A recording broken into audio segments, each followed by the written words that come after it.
Hello, everybody. It's Heather Farrell here again with the third episode of the Legit e-Biz show. And today I want to talk some more about Amazon. On the last episode that we had, you may remember that we talked about a bunch of different ways that you can actually sell on Amazon. And I think there's a lot of people who don't realize that there are multiple ways. When we hear I want to sell on Amazon or get some training to be an Amazon seller or have an Amazon store, everybody kind of tends to lump that into one big category.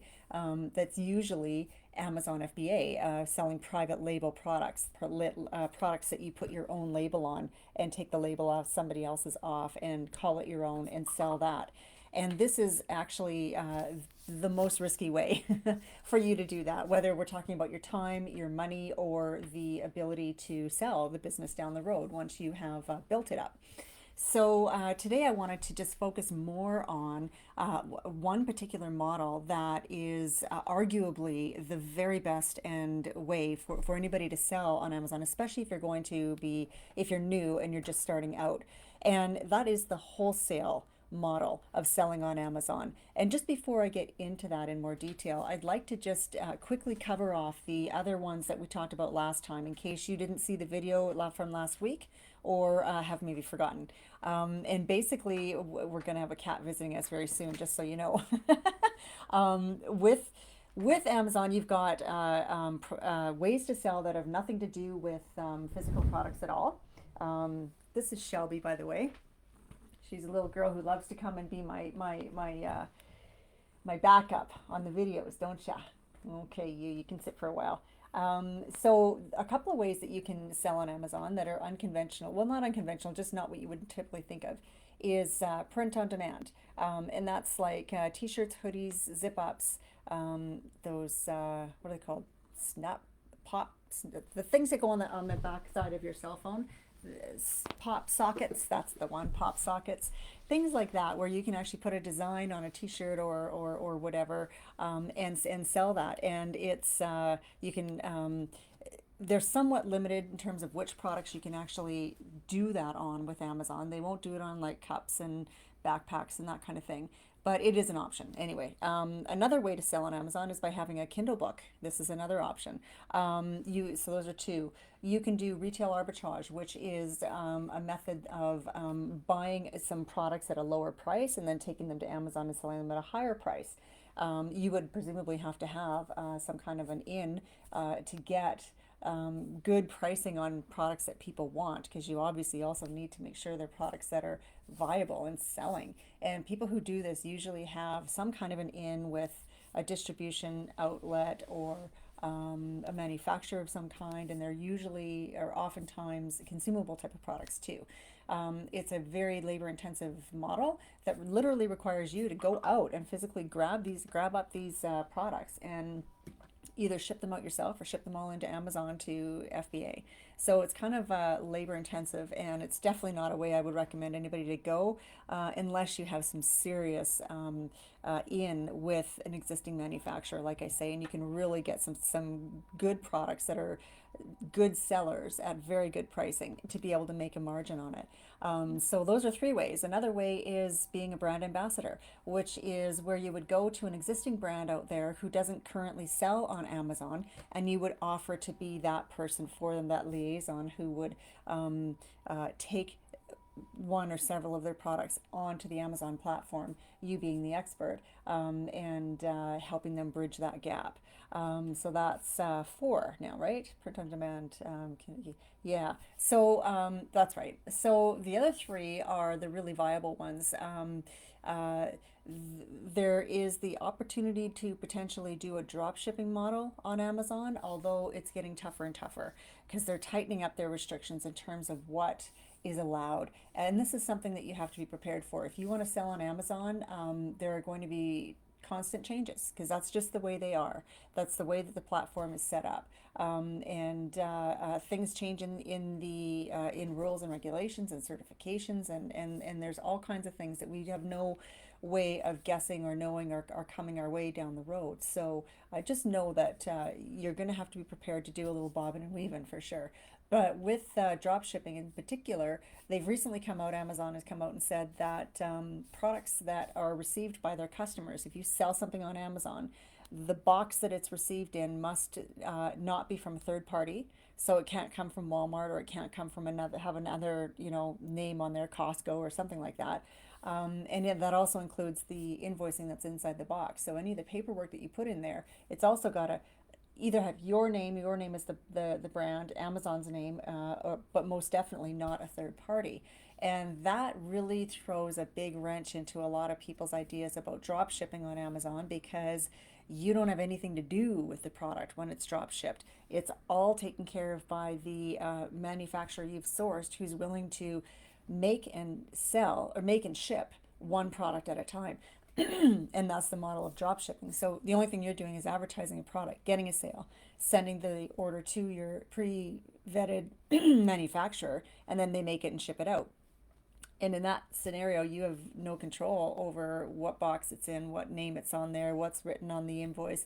And if it's something that's coming from overseas, there's things that have to be included in that paperwork to gain entry into the country. So it gets complicated. And the other thing about drop shipping on Amazon, why I don't think it's a great business plan, business model for the Amazon platform, is because usually with drop shipping, because the product actually, in most cases, doesn't actually even exist yet. It's not even been made. That's why you have the long lead time, and that's why I don't think it's really a great option to go with, because most shoppers on Amazon are wanting and accustomed to really quick turnaround, right? Like for sure inside of a week, if not 2, 3 days. Here in Japan, I can often get stuff sent to me the same day if I get the order in early enough. So I kind of don't think, as far as physical products go, we're talking about drop shipping, retail arbitrage, or brand ambassador. They're kind of more antiquated. And let me put it this way: your time, let's say this is your time that you're going to put on a business every day or every week. This time will be far more maximized if you choose the wholesale formula instead of one of these other ways, because there's so many things operating in your favor. And just before I go into a bit more information on that particular model, I will say that the last one is the most popular one and most common one, and that's because that's what the training is out there for most of the time. When you're scrolling around and you see the ads for, come on and I'll teach you how to sell on Amazon, it's almost always how to sell a physical product in FBA, which is fulfilled by Amazon as opposed to you fulfilling the order, and it's usually a private label product. So what is a private label product? It is where you have a product, let's say you want to sell these microphones, and you take the name of Yeti off of it and you put your name on there and you call it the Galaxy 3000 or whatever name you want to call it. That is now a private label product. When you walk into a department store and you see all the different brands of runners and blue jeans and handbags and cosmetics, those are all private label products. When you take on that model and you go that route, there's a lot of risk. And that's because, especially when you're doing it on Amazon, because we never really know which one is going to go, which one is going to fly, because there's so many variables.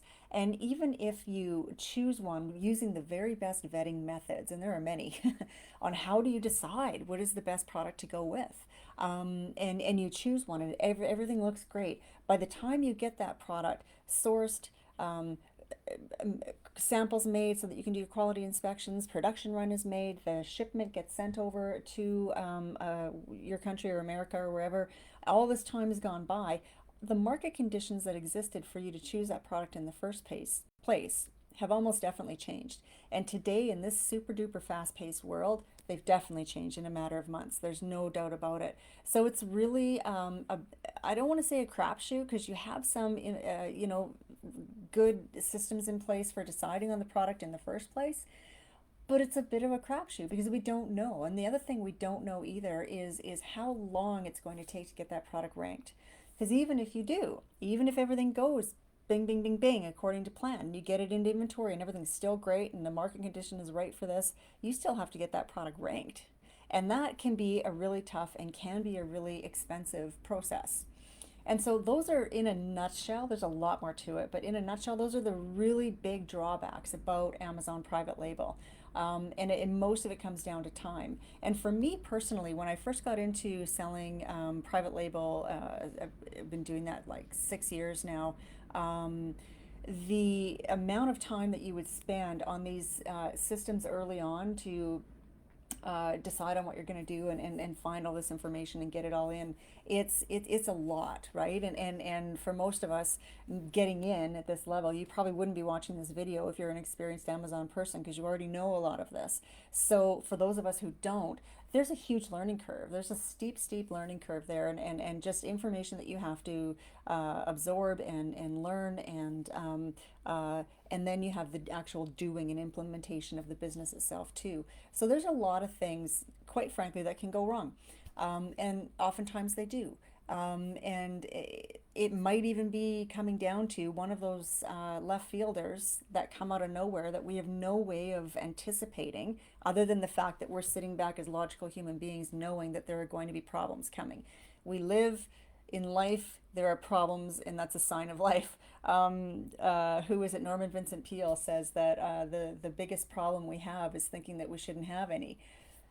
It's a good thing, because that means that we're growing, we're progressing, we're living, right? But anyway, the problems will come, that's for sure. It's just how big and how maneuverable can you be.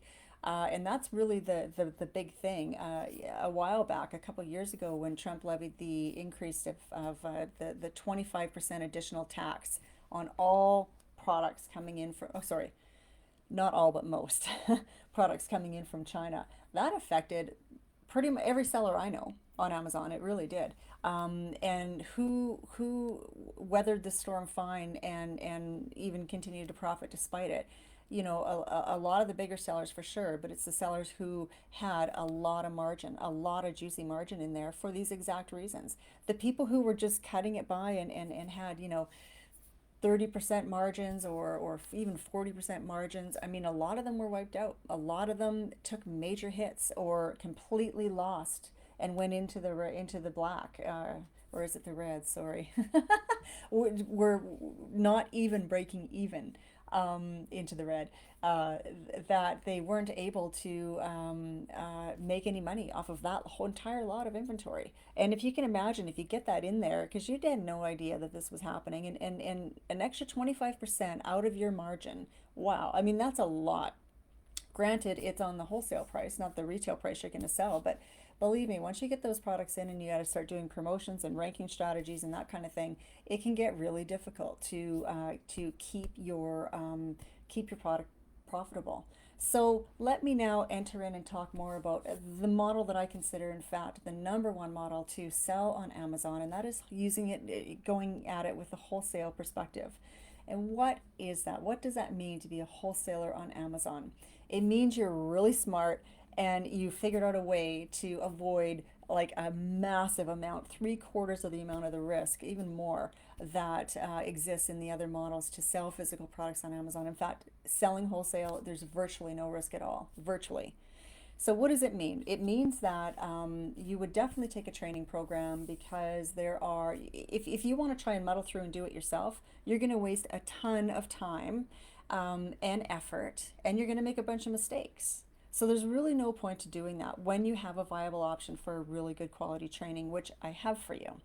And I'll let you know about at the end here. But basically, with the wholesale approach, what you're doing is you would follow a predetermined system, a proven system that shows you exactly how to identify products that are on Amazon today, that are selling really well today, that have all the right parameters today, that have enough of a profit margin today, not 2 months down the road or 6 months down the road when you hope you've got all your stuff together to get your product in and get it up and selling.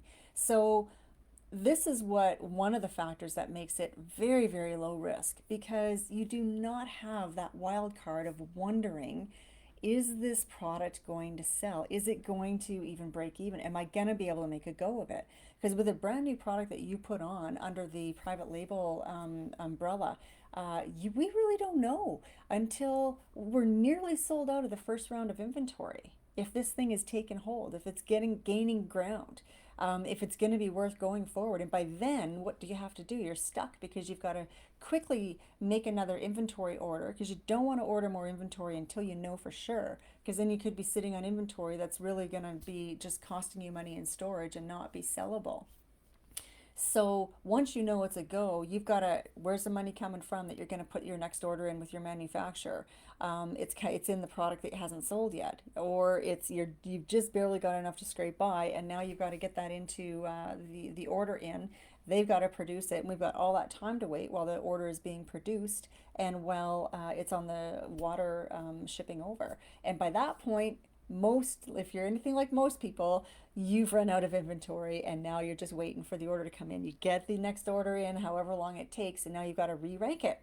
And that costs you money, and that eats into your profits once again. So that is a huge vicious cycle that is constant, constant, constant when you're an Amazon private label seller.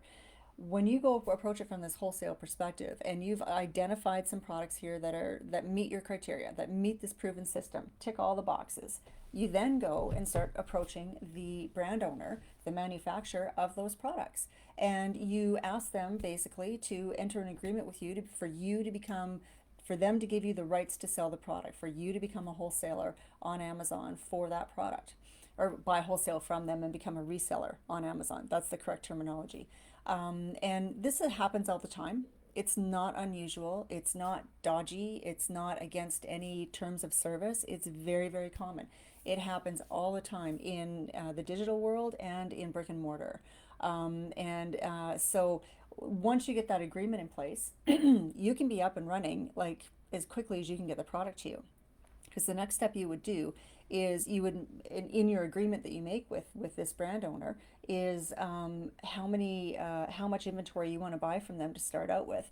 Do I want to try out 100 pieces or 200 pieces or something along those lines? You would definitely start low and just make sure, and let's verify that you're on the right track before you go, feet first and invest all your money or a lot of it. And they would ship that product to you. You would then ship it into Amazon FBA, and you're up and running. You can be selling on that listing like immediately. And it just eliminates so much risk on so many levels, because like I say, we don't have to wonder if this product is going to be a good seller. We would not have arranged for this agreement with the manufacturer if we didn't already know that it was a good seller. It is a good seller, and that's why we're onto it. So that risk is gone, right, completely. The time risk is gone too, because we're talking about like 2 weeks compared to 2 months or more. It enables you to be immediately in business. The other thing is that you are also able to spend far less money. So when you're doing private label, I mean, if you've got a product that, I'll just use my backpack as an example. One of the best products that I brought to market.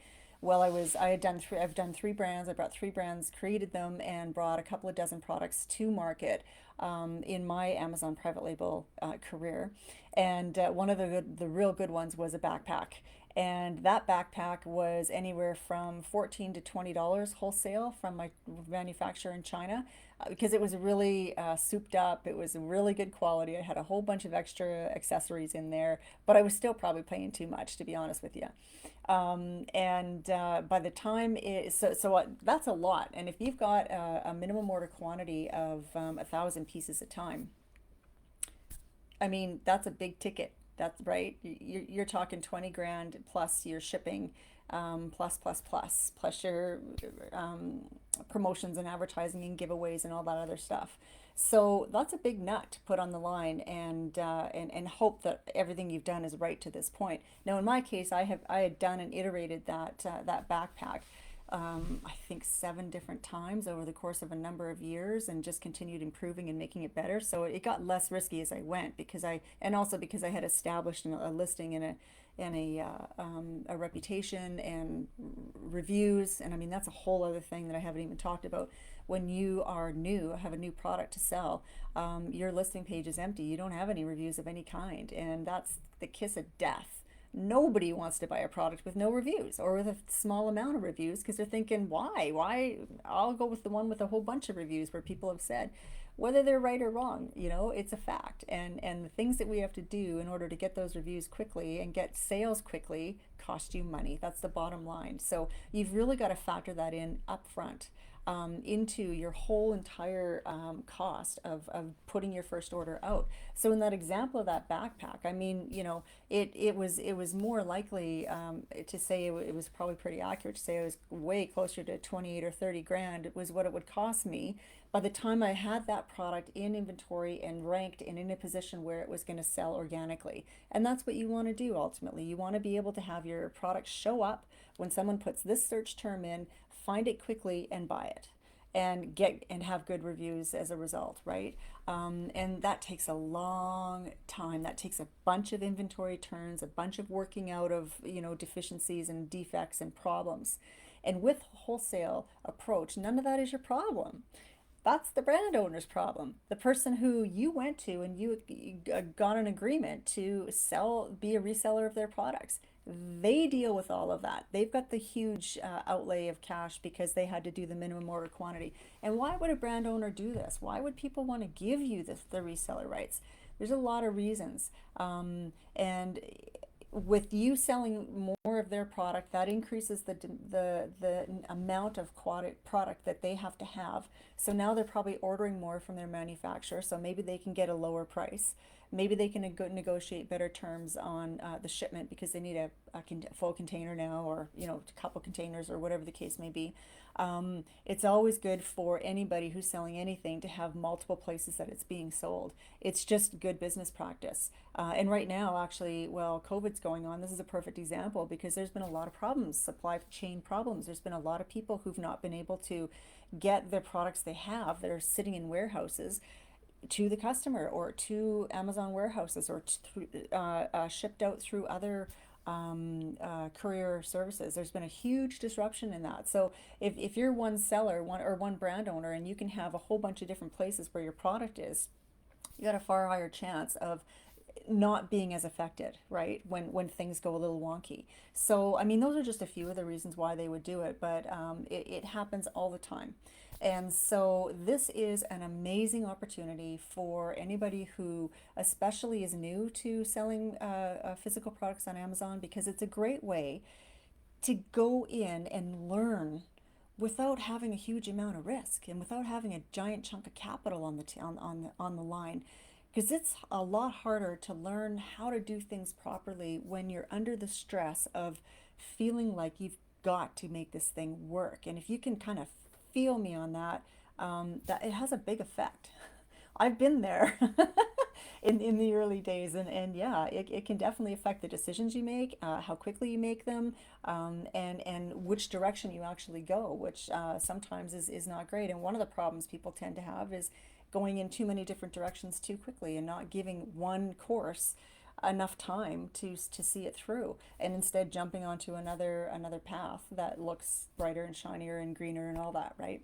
So, I mean, those are a few of the reasons right there, but I wanted to let you know that there is the industry best and only that I'm aware of, actually, training program on how to sell wholesale on Amazon is going to be available for all of us. They only open it a couple of times a year, once or twice, in fact, I think, and it's going to be available very, very shortly. As I speak right now, it's February 12th, and we're probably about a week away. And so what I would like to do is to invite you for one or two things. You're welcome either way.